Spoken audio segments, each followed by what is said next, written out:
গত ২১শে আগস্ট একটি সংবাদ অনেক বেশি ভাইরাল হয়েছে বলা যেতে পারে, এবং সংবাদটি আমার মনোযোগ আকর্ষণ করেছে। আমি এর আগেও আমার একাধিক আলোচনায় এই বিষয় সম্পর্কে বলেছিলাম যে বাংলাদেশের শিক্ষা সেক্টরের ভবিষ্যৎ কিন্তু আসলেই অনুজ্জ্বল বা অন্ধকার, এবং এই সংবাদটি তারই একটি প্রমাণ। কারণ সংবাদে যেটা দেখা গিয়েছে যে বিসিএস শিক্ষা ক্যাডারে সুপারিশপ্রাপ্ত ৬ জন প্রভাষক, সরকারি কলেজের ৬ জন প্রভাষক, তারা পরবর্তীতে অন্য বিসিএসে অংশগ্রহণ করে তারা তাদের এই যে পেশা, শিক্ষকতা পেশা, সেটাকে বাদ দিয়ে তারা অন্য ক্যাডারে তারা বদলি হয়েছেন বা অন্য ক্যাডারে তারা স্থানান্তরিত হয়েছেন। আরও যদি সহজভাবে বলি, সেটা হচ্ছে তারা শিক্ষা ক্যাডারকে বাদ দিয়ে শিক্ষা ক্যাডার একদম, এটাকে আমরা বলতে পারি, আরও যদি একটু কর্কশভাবে বলি, যে শিক্ষা ক্যাডার ত্যাগ করে তারা অন্য ক্যাডারে এখান থেকে অন্য ক্যাডার চয়েস করেছেন, অন্য ক্যাডার পছন্দ করেছেন। তো এখানে যেহেতু শিক্ষা ক্যাডার সেটাও বিসিএস, অন্য যে ক্যাডার যারা, তারা অন্য যেখানে গিয়েছেন, কেউ কেউ গিয়েছেন কর বিভাগে গিয়েছেন, কেউ গিয়েছেন খাদ্য অধিদপ্তরের কর্মকর্তা হিসেবে। যেহেতু দুই জায়গাতেই বিসিএস, তাহলে এখানেই প্রশ্ন যে কেন উভয় জায়গাতেই ফার্স্ট ক্লাস গ্রেজুয়েট হয়েও তারা কেন শিক্ষকতা পেশা ছেড়ে অন্য জায়গায় গিয়েছেন, এবং তারা যেহেতু প্রায় ১ বছর বা তারও বেশি সময় এই পেশায় কিন্তু ছিলেন, শিক্ষকতা পেশায়, তারপরেও কেন তারা ওই জায়গায় গেলেন। একজন বিসিএস ক্যাডার কর্মকর্তা শিক্ষকতা পেশায় এসে বা শিক্ষক ক্যাডারে যিনি আসেন, তিনিও যে সুযোগ সুবিধা পান, মোস্ট প্রবাবলি অন্য ক্যাডারেও তারা সেই সেমই পেয়ে থাকেন। এমন নয় যে শিক্ষক ক্যাডারে যিনি সুপারিশপ্রাপ্ত হয়েছেন বিসিএসের, তার স্কেল ২২,০০০, আর যিনি কর কর্মকর্তা হলেন অথবা খাদ্য অধিদপ্তরের কর্মকর্তা হলেন, তার স্কেল ২৫,০০০।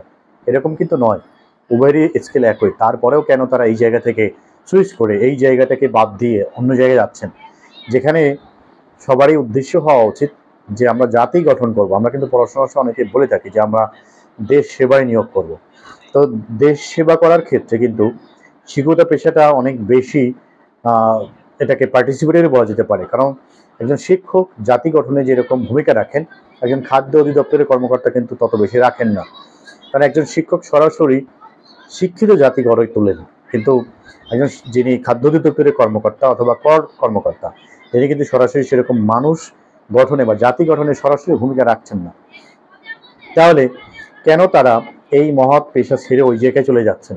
সেই জন্যই কিন্তু সরকারকে, এর আগে আমি অনেকবার আমার আলোচনায় অনুরোধ করেছিলাম বাংলাদেশ সরকারকে বা বাংলাদেশের যারা সিদ্ধান্ত গ্রহণের কর্মকর্তা রয়েছেন তাদেরকে, যে যদি আমরা জাতিটাকে বাঁচাতে চাই, যদি ভবিষ্যৎ প্রজন্মকে আমরা একটা উজ্জ্বল বাংলাদেশ দিতে চাই বা একটা উন্নত বাংলাদেশ দিতে চাই, আদর্শ বাংলাদেশ দেশ উপহার দিতে চাই, একটা সভ্য জাতি যদি আমরা করতে চাই, তাহলে আমাদেরকে এই শিক্ষা সেক্টরে অনেক বেশি মনোযোগ দেওয়া দরকার। তা কিন্তু দেওয়া হচ্ছে না। সেই জন্যই এই শিক্ষা সেক্টর ছেড়ে অনেক মানুষ অন্যত্র চলে যাচ্ছে।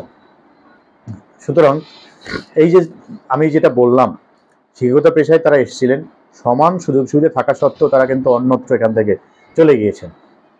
তো আমি সরকারের কাছে এর আগে আমি অনুরোধ করেছিলাম যে শিক্ষকতা পেশাটাকে বাংলাদেশ সরকারের উচিত এমনভাবে অ্যাট্রাকটিভ হিসেবে গড়ে তোলা, এমন পর্যায়ে নিয়ে যাওয়া যেন কোনো শিক্ষিত যুবক যুবতী যখন পেশা হিসেবে চয়েস করবে, তখন যেন সর্বপ্রথম এই শিক্ষকতা পেশাটাকেই সকলে পছন্দ করেন। বিসিএস ক্যাডার চয়েস দেওয়ার সময় কিন্তু সর্বপ্রথম সকলেই ফরেন ক্যাডার দিয়ে থাকেন, তারপরে এডমিন ক্যাডার, প্রশাসন ক্যাডার দেন, তারপরে পুলিশ, এরপরে কাস্টমস, অন্যান্যগুলো দিয়ে থাকেন, অথবা অনেকে কাস্টমসও দিয়ে থাকেন। কিন্তু আমি এর আগেও চ্যালেঞ্জ করেছিলাম যে সরকারের এখানে রিসার্চ করা উচিত যে বাংলাদেশে কোনো শিক্ষিত যুবক যুবতী তারা শিক্ষকতা পেশা বা শিক্ষা ক্যাডারটাকে ফার্স্ট চয়েস দিয়েছেন, এরকমভাবে কাউকে পাওয়া যায় কিনা।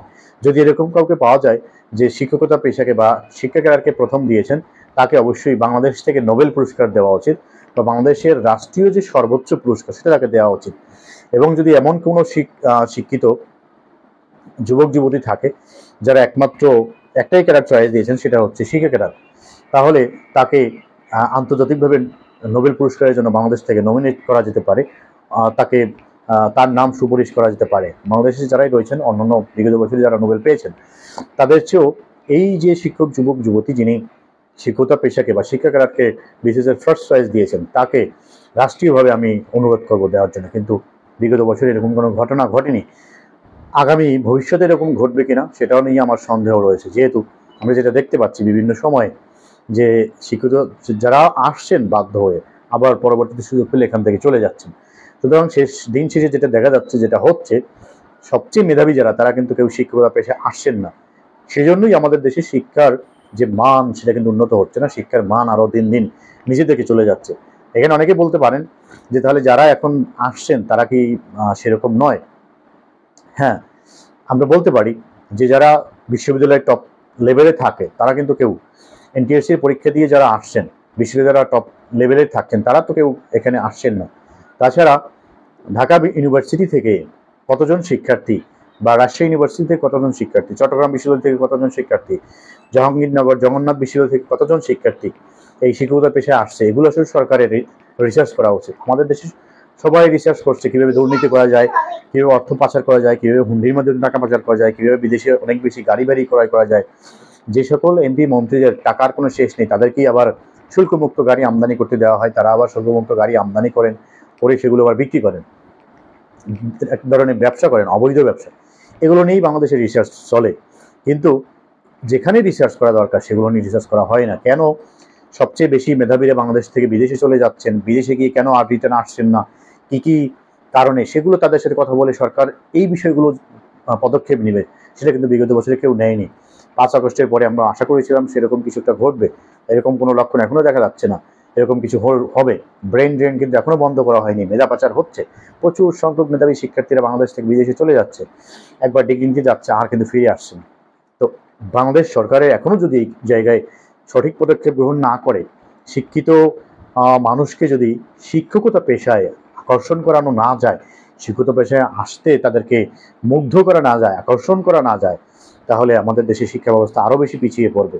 প্রতি বছর আমরা দেখতে পাই বিশ্ববিদ্যালয় ভর্তি পরীক্ষায় শিক্ষার্থীরা পাশ করতে পারছে না, যে কোটা ওখানে থাকে, যত বেশি পরিমাণে সিট থাকে, অনেক সিট প্রতি বছর সকল বিশ্ববিদ্যালয়ে ফাঁকা থেকে যাচ্ছে, কাঙ্ক্ষিত মানের শিক্ষার্থী পাওয়া যাচ্ছে না। তো এই জন্য রাষ্ট্র কিন্তু এখনও সচেতন যদি না হয়, বাংলাদেশটা একদমই শেষ হয়ে যাবে। শুধু দুর্নীতিবাজ তৈরি হবে, শিক্ষিত মানুষের মধ্য থেকে প্রকৃত শিক্ষিত কিন্তু বেরিয়ে আসবে না। সুতরাং সরকারের কাছে অনুরোধ থাকবে, এই যে ব্রেন ড্রেন চলছে সেগুলো বন্ধ করার জন্য যা করা দরকার সেগুলো করতে হবে, এবং শিক্ষিত পেশায় সর্বোচ্চ শিক্ষিত যারা তারা যাতে আসে, কী কারণে আসে না সেই সমস্যাগুলো দূর করে কি করলে আসবে সেই ধরনের পদক্ষেপ যাতে গ্রহণ করা হয় সেই অনুরোধ করছি এবং সেই প্রার্থনা করছি। আশা করছি বর্তমানে যারা অন্তর্বর্তীকালীন সরকারে রয়েছে সকলেই অনেক বেশি উচ্চশিক্ষিত। আমাদের যিনি প্রধান উপদেষ্টা নোবেল লরিয়েট তিনি রয়েছেন, তাকে সুষ্ঠুভাবে কাজ করতে দেওয়া হচ্ছে না যতটুকু আমরা জানতে পেরেছি, বুঝতে পেরেছি। তারপরেও যারা রয়েছেন তাদেরকে বলবো অনুগ্রহপূর্বক এখনই ব্যবস্থা গ্রহণ করুন, তা না হলে কিন্তু আমাদের সকলেরই দেশটা, সুন্দর মাতৃভূমিটা কিন্তু একটা সময় গিয়ে মেধাশূন্য হয়ে যাবে। এই দেশটা কিন্তু আসলেই পিছিয়ে পড়বে, কারণ শিক্ষিত, স্বশিক্ষা এবং সুশিক্ষা যদি না থাকে দেশের মধ্যে, তাহলে কখনই আমরা আগাতে পারবো না। যেটা হচ্ছে বিগত বছরে উন্নয়ন হচ্ছে, কিন্তু সেই উন্নয়ন কিন্তু সব চুরি হয়ে বিদেশে পাচার হয়ে যাচ্ছে। এর কারণটা হচ্ছে সুশিক্ষা না থাকা, সব কুশিক্ষায় ভরে গিয়েছে দেশ। তো সেই জন্য সরকারের কাছে আবার প্রার্থনা করব, অনুরোধ করব, অনুগ্রহপূর্বক ব্যবস্থা গ্রহণ করুন, শিক্ষকতা পেশাকে আরও বেশি আকর্ষণীয় করে তুলুন, শিক্ষকতা পেশায় সর্বোচ্চ সুযোগ সুবিধা বৃদ্ধি করুন। একজন ফরেন ক্যাডার যে সুযোগ সুবিধা পান, একজন অ্যাডমিন ক্যাডার যে সুযোগ সুবিধা পান, পুলিশ ক্যাডার তিনি যে সুযোগ সুবিধা পান, তার চেয়েও বেশি সুযোগ সুবিধা শিক্ষকদের জন্য ব্যবস্থা করুন। তাহলে কিন্তু এই ফরেন ক্যাডাররা যে সার্ভিস রাষ্ট্রকে দিবে, তার চেয়ে বেশি সার্ভিস কিন্তু একজন শিক্ষক দিবে। সুতরাং রাষ্ট্রের উচিত এই শিক্ষকদের জন্য বেশি বেশি সুযোগ সুবিধা সৃষ্টি করা, তাহলেই এই ধরনের মেধা পাচার এবং শিক্ষকতা পেশা থেকে মানুষ দূরে সরে যাওয়া, শিক্ষকতা পেশা বিমুখ হয়ে যাওয়া, এই বিষয়গুলো বন্ধ হবে। আশা করছি সেই পদক্ষেপ গ্রহণ করবেন রাষ্ট্র, সেই প্রত্যাশা রেখে আলোচনা এখানে শেষ করছি। সকলকে অসংখ্য ধন্যবাদ। আল্লাহ হাফেজ। আসসালামু আলাইকুম।